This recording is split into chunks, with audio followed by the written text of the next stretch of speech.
Sejam bem-vindos, senhoras e senhores da terceira série do Paraná. É sempre uma alegria recebê-los aqui. Eu sou o professor Antônio e hoje estamos eu e o professor Luiz dirigindo o nosso trabalho aqui. E vamos falar sobre o teatro, né? Vamos conhecer o texto dramático, reconhecendo os elementos constitutivos deste tipo de texto e o contexto histórico do teatro modernista. Num segundo movimento, a gente vai ler e interpretar um trecho do primeiro ato da peça teatral O Rei da Vela, de Oswald de Andrade, um dos nossos maiores modernistas, né? A gente vai se debruçar sobre o finalzinho do primeiro ato dessa grande obra do Oswald de Andrade. Nós temos sempre as nossas perguntas norteadoras, né, para que a gente se familiarize com o gênero do discurso estudado. Você conhece essa imagem? Sabe o que ela representa? As máscaras são uma representação clássica do teatro e representam os dois principais gêneros dramáticos, né? A tragédia e a comédia. Pois bem, agora uma abordagem mais conceitual, mais teórica e histórica, né? Nos diz que o teatro moderno surgiu com a necessidade da criação de um formato de arte teatral mais moderna, onde as pessoas comuns pudessem entrar ou expor sua arte. O teatro moderno é feito de forma a ser bastante rico em símbolos e ideias, elementos psicológicos e expressionistas, que visam descrever a realidade atual e suas nuances. O teatro moderno está bastante ligado com o cotidiano do povo e ao improviso. Pois bem, a gente vai ler juntos agora este fragmento do Rei da Vela do Oswald de Andrade, né? O fragmento abaixo pertence ao primeiro ato, dos 3 que compõem a peça. Ele contém traços que nos permitem situar e caracterizar a obra como um todo. Observem, Heloísa mostrando a Gioconda. Por que você tem esse quadro aí? Abelardo I, a Gioconda, um naco de beleza, o primeiro sorriso burguês. Heloísa, você é realista e por isso enriqueceu magicamente, enquanto os meus, lavradores de 100 anos, empobreceram em 2. Abelardo I, trabalharam e fizeram trabalhar para mim milhares de seres durante 98. Silêncio absoluto. Heloísa, dizem tanta coisa de você, Abelardo. Abelardo I, já sei, os degraus do crime que desci corajosamente sob o silêncio comprado dos jornais e a cegueira da justiça da minha classe, os espectros do passado, o contrabando e a pilhagem, todo o arsenal do teatro moralista dos nossos avós. Nada disso me impressiona, nem impressiona mais o público. A chave milagrosa da fortuna, uma chaveio, jogo com ela. Heloísa, o pânico. Vamos para a nossa primeira atividade, gente, discursiva, né? Nesta primeira parte do fragmento da peça teatral O Rei da Vela, já pode-se ter uma ideia do caráter do personagem Abelardo I. Como podemos classificá-lo? Pensem aí, eu já volto comentando com vocês o nosso gabarito.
Vamos juntos, minha gente, retomar o nosso comando, a nossa interrogativa, né? Nesta primeira parte do fragmento da peça, já pode-se ter uma ideia do caráter do personagem Abelardo I.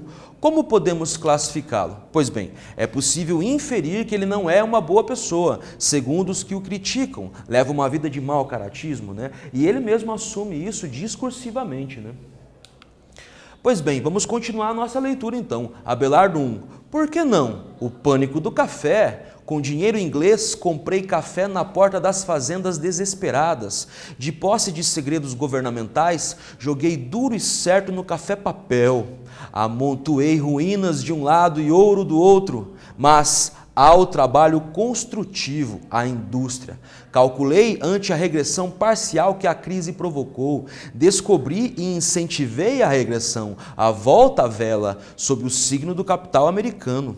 Heloísa, ficaste o rei da vela. Abelardo I. Com muita honra, o rei da vela miserável dos agonizantes, o rei a vela de sebo e da vela feudal que nos fez adormecer em criança pensando nas histórias das negras velhas, da vela pequeno-burguesa, dos oratórios e das escritas em casa. As empresas elétricas fecharam com a crise. Ninguém mais pode pagar o preço da luz. A vela voltou ao mercado pela minha mão previdente. Veja como eu produzo de todos os tamanhos e cores, indica o mostruário.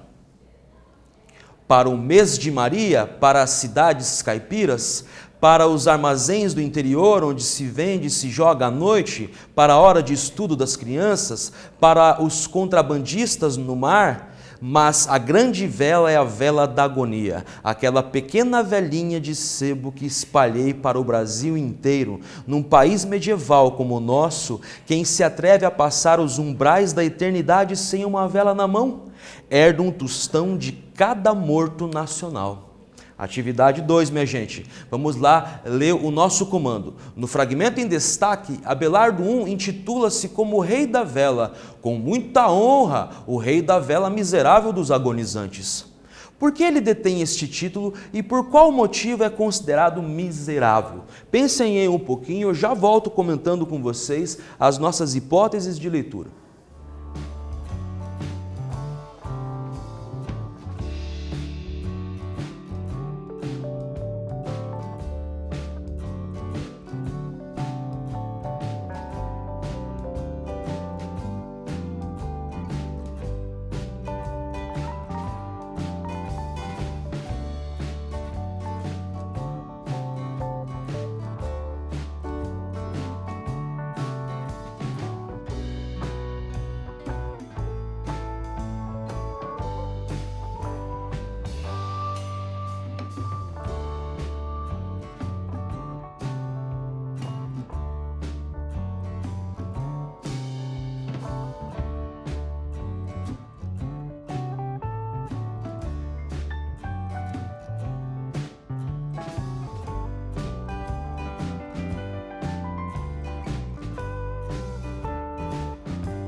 Vamos juntos, minha gente, vamos retomar o comando. É sempre necessário reler a questão de modo a não divagar na resposta, né? No fragmento em destaque, Abelardo I intitula-se como Rei da Vela. Com muita honra, o Rei da Vela miserável dos agonizantes. Por que ele detém este título e por qual motivo é considerado miserável? Observem a nossa iconografia, nós temos uma vela iluminando a escuridão. Pois bem, sua caracterização como Rei da Vela é extremamente irônica e significativa. Ele fabrica e vende velas, pois as empresas elétricas fecham com a crise. Ninguém mais pode pagar o preço da luz.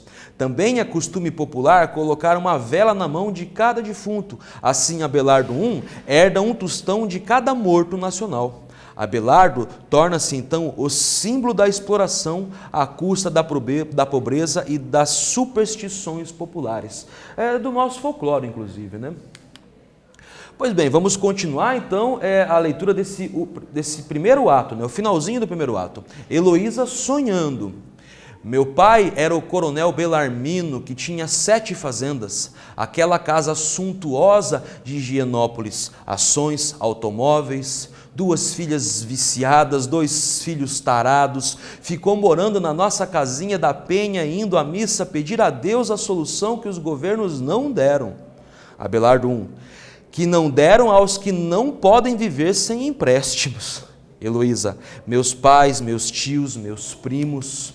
Abelardo I, os velhos senhores da terra que tinham que dar lugar aos novos senhores da terra. Heloísa, no entanto, todos dizem que acabou a época dos senhores e dos latifúndios. Abelardo I, você sabe que o meu caso prova o contrário. Ainda não tenho o número de fazendas que seu pai tinha, mas já possuo uma área cultivada maior que a que ele teve no apogeu.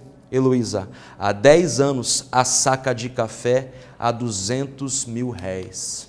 Abelardo I, estamos de fato num ponto crítico, em que podem predominar aparentemente e em número as pequenas lavouras, mas nunca como potência financeira. Dentro do capitalismo, a pequena propriedade seguirá o destino da ação isolada nas sociedades anônimas. O possuidor de uma é mito econômico. Senhora minha noiva, a concentração do capital é um fenômeno que eu apalpo com as minhas mãos. Sob a lei da concorrência, os fortes comerão sempre os fracos. Desse modo é que desde já os latifúndios paulistas se reconstituem sob novos proprietários. Heloísa, formidável trabalho o seu. Abelardo I, não faça ironia com a sua própria felicidade. Nós dois sabemos que milhares de trabalhadores lutam de sol a sol para nos dar a farra e conforto, com a enxada nas mãos calosas e sujas. Mas eu tenho tanta culpa disso como o Papa Níqueis, bem colocado, que se enche diariamente de moedas. É assim a sociedade em que vivemos, o regime capitalista, que Deus guarde. Pois bem, vamos para a nossa terceira atividade, né? Observem a nossa iconografia, a imagem, nós temos ali um ator, né, lendo, por assim dizer, o seu texto.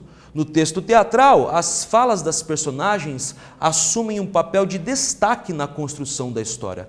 Como chamamos esse tipo de uso da língua, né? Essa é uma questão bastante objetiva, eu tenho certeza que vocês sabem responder, eu já volto comentando com vocês.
Observem o comando da questão mais uma vez, minha gente. No texto teatral, as falas das personagens assumem um papel de destaque na construção da história. Como chamamos esse tipo de uso da língua? É uma questão bastante objetiva, né? O registro das falas dos personagens, da forma como elas ocorrem, é chamado de discurso direto, né? A gente representa na narrativa por um travessão, uma marca gráfica. Aqui não, né? Aqui nós temos a própria fala com as rubricas entre parênteses e a indicação dos personagens que falam, né? Pois bem, o que aprendemos então até aqui, minha gente? Vamos retomar alguns conceitos, né? Reconhecemos elementos do texto teatral. Vocês leram comigo um fragmento de uma obra do Oswald de Andrade, né? Observaram como nós temos, além das falas, as indicações das personagens que falam, as rubricas que vêm entre parênteses, né? Tudo isso são elementos composicionais deste gênero textual, o dramático. Num segundo momento, conhecemos o contexto histórico do teatro modernista, né? Mais ou menos ali na década de 30. Todo mundo acha que Nelson Rodrigues é um dos precursores do teatro modernista no Brasil, e de fato ele é uma figura eminente no teatro e na cultura, né? Mas começa com Oswald de Andrade, e essa peça, né, é no ano simbólico de 1937. Lemos um trecho do primeiro ato da peça teatral O Rei da Vela, de Oswald de Andrade, né? E finalmente interpretamos e analisamos o texto, a personagem principal, inclusive, é do Rei da Vela, o próprio Rei da Vela, né? Abelardo I. Eu deixo um abraço carinhoso em vocês. Sugiro que vocês procurem aí no domínio público esta obra. Vocês conseguem achar na rede mundial de computadores, na web, a obra na íntegra, tá? E conseguem ler ela muito rapidamente. É uma pecinha curta, né? E muito importante para a história do teatro nacional e para nossas letras, né? Um abraço carinhoso em cada um de vocês. A gente se vê logo mais.